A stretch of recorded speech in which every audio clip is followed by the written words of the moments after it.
Well, good morning, everybody, and welcome to our 44th Board of Directors meeting. And I'd also like to extend a special greeting to Rich and the Air Wisconsin crew over there who somehow knew that I couldn't possibly resist the invite for a unity run this morning, even if it did happen before the sun came up. So I appreciate that. I imagine we'll have many more. For those of you who were with me at our last Board of Directors meeting, I think you'll probably get a little bit of a chuckle too when I say, boy, what a difference a couple years can make. So in those couple years, as your first Vice President, one thing has been very, very clear to me, and that's you cannot rely on yesterday's tools and techniques to address our emerging challenges and expect to thrive tomorrow. So it's with that in mind that my goal this morning is to highlight how our air safety organization is meeting our challenges and demands. We're doing so by actively engaging our members, setting very clear goals, and above all, remaining flexible. So this graph that you're looking at is a pretty powerful symbol of our state of safety in the world of transportation.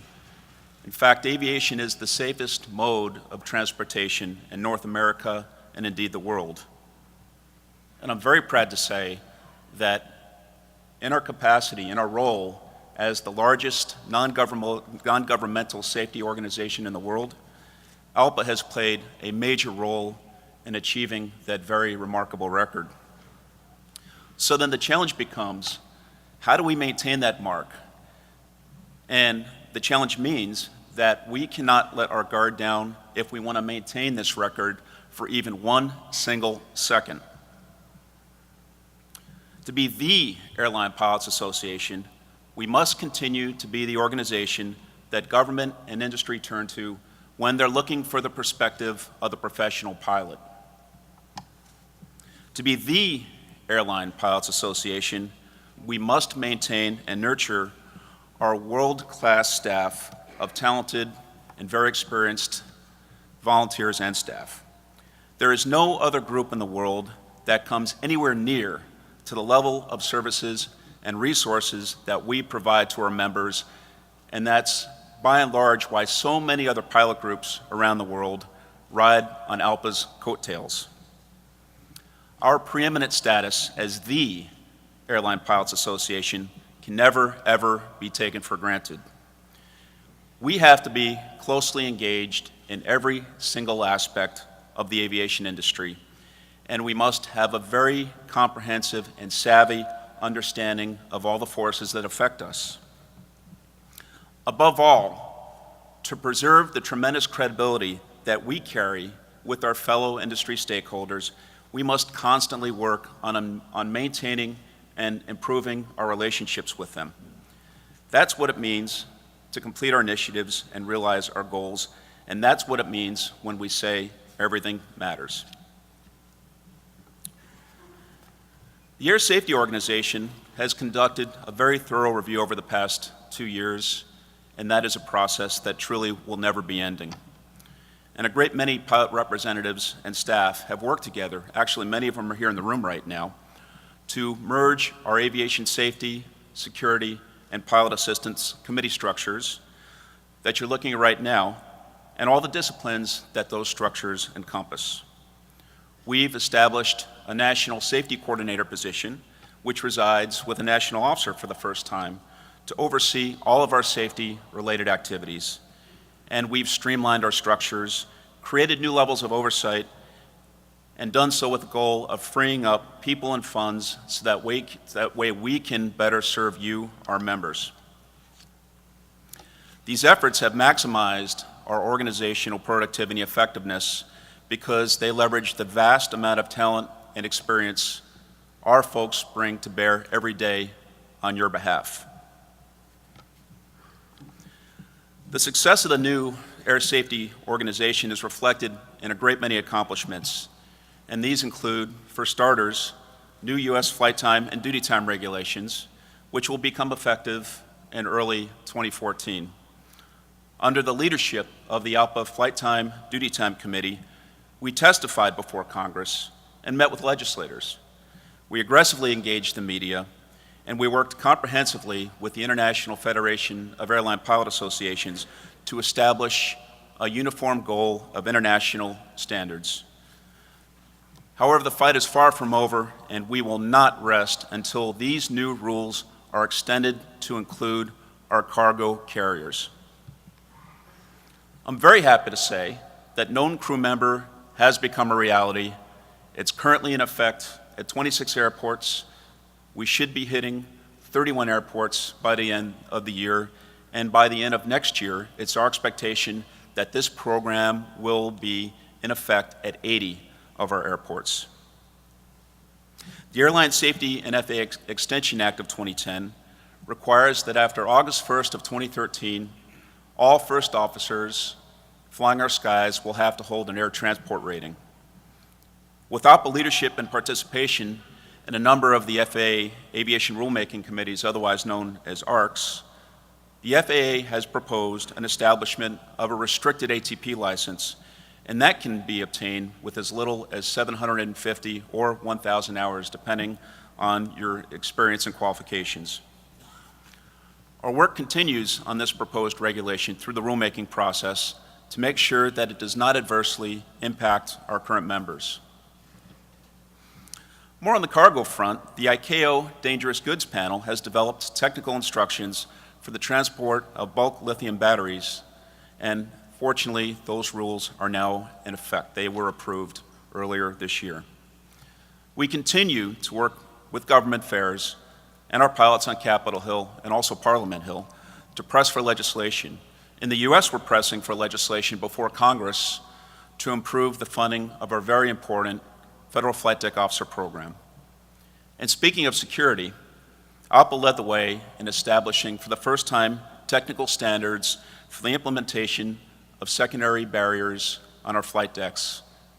And that standard was set and established of September of 2011.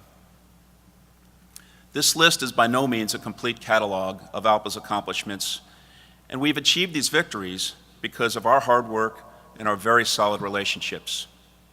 And make no mistake, these victories were realized because we planned for them, just like we are going to do this week.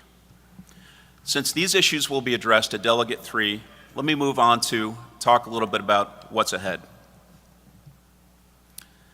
The Air Safety Organization continues to evolve to meet the needs of our membership while engaging key airline industry stakeholders, many of who are represented with these logos.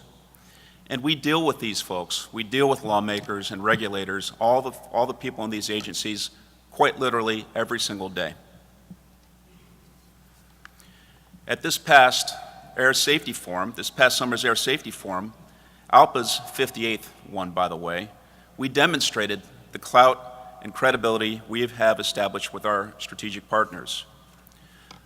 Our participants at the forum included TSA Administrator John Pistol, Acting FAA Administrator Michael Huerta, and former Department of Transportation Secretary Norman Mineta, as well as a host of other high-ranking industry and governmental officials, not only from the U.S. and Canada, but also from abroad. In addition to the forum, ALPA has held a number of very successful one-day seminars drawing attention to key pilot initiatives. ALPA has spotlighted topics like flight time, duty time issues, cargo issues, ASAP and focal programs, and pilot training and qualification standards.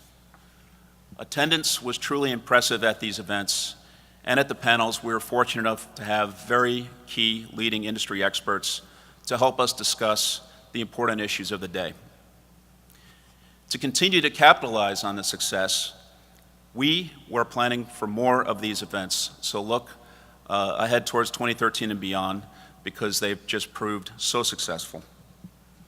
So how are we going to meet all the demands of next year and the years to come? Well, we're going to do that by continuing to blend the resources of the ASO, to blend those disciplines together so that way we may use them more effectively. We will continue to listen to our representatives and hold joint safety meetings that include our technical chairs, our safety council members, and our training council members. And on the security side of the house, likewise, we are pairing up the Security Council, our National Jump Seat Council, and as well as meetings with our national subject matter experts, so that way we may facilitate MEC involvement, enhance information sharing, and better identify the issues that directly impact our members.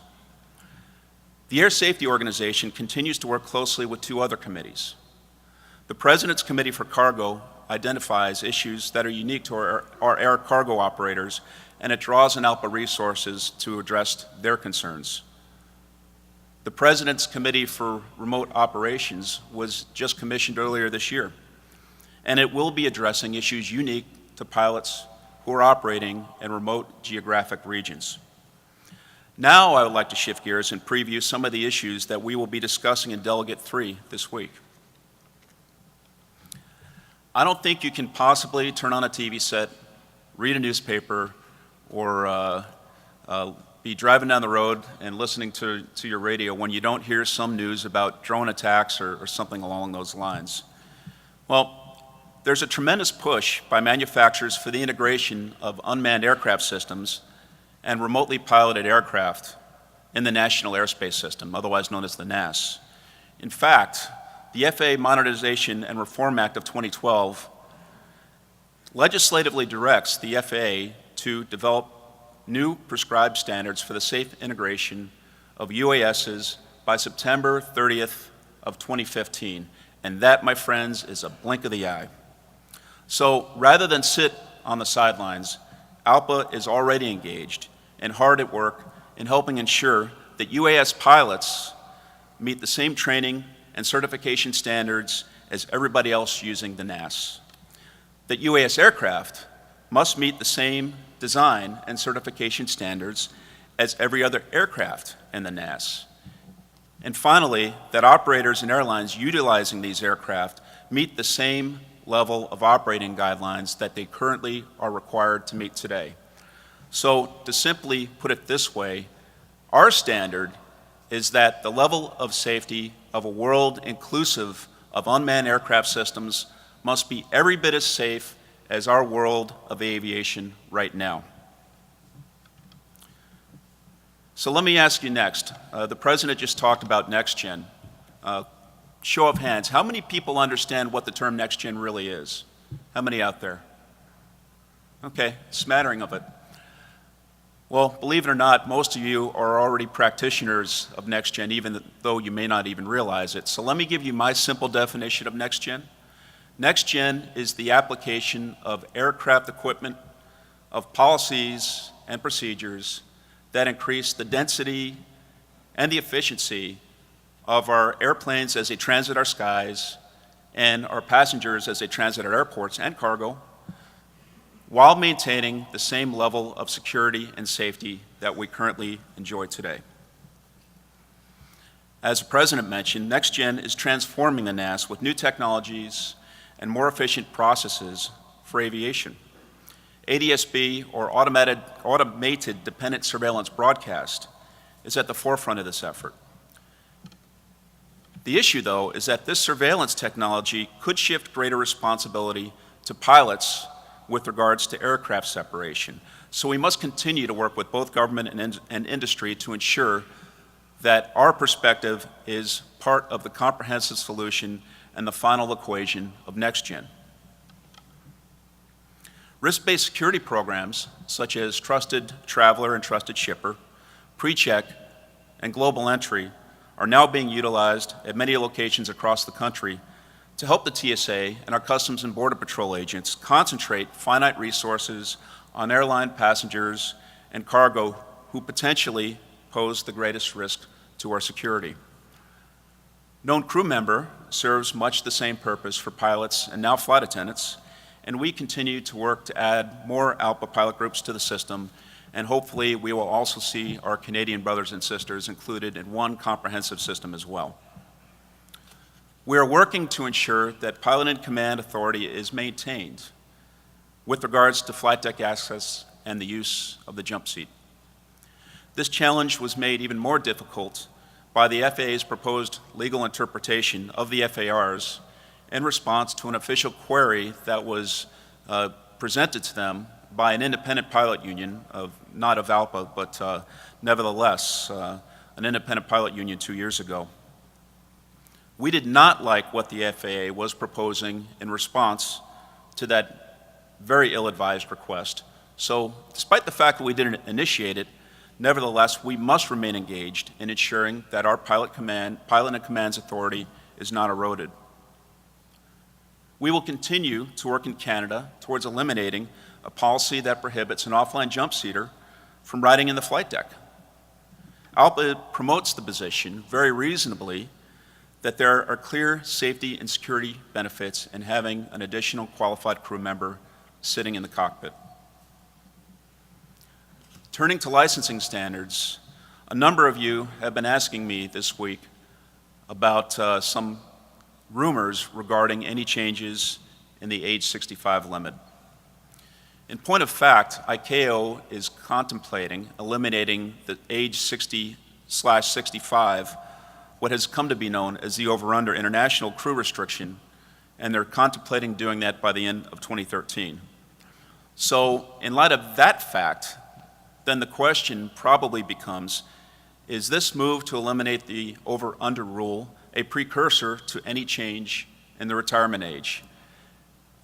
I can't answer that question. Nobody here in this room can answer that question, but the one thing I can assure you is that if that question comes up, ALPA will be engaged, and we will be fully involved as a member of IFALPA to ensure our interests are addressed.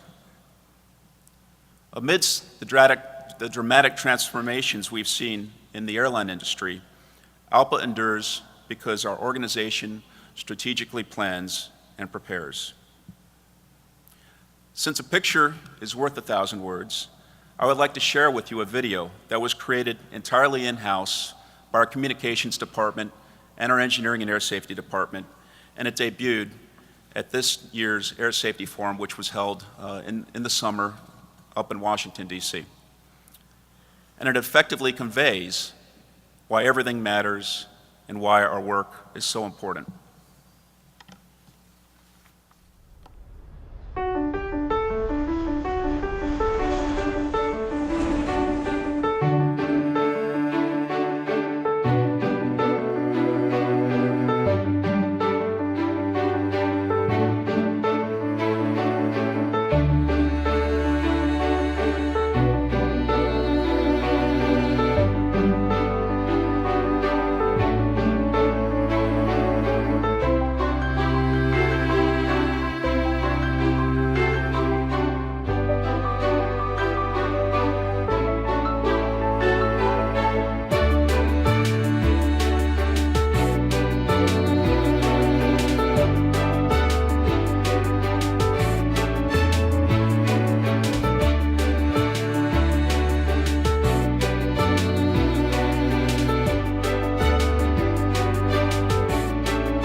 I absolutely love that video.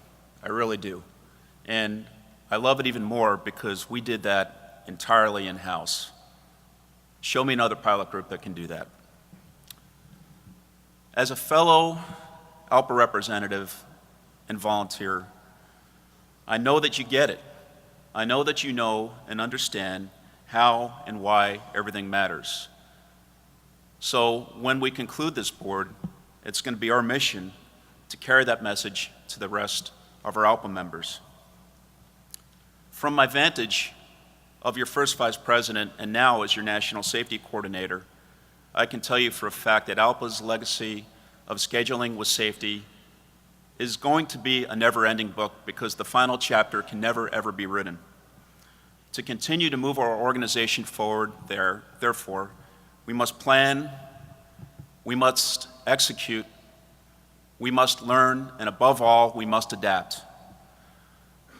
Let me close my remarks this morning by doing the one single thing that I can never do enough, and that's to thank you for the role that you play as pilot leaders in working on the behalf of our 51,000 proud members. Thank you very much.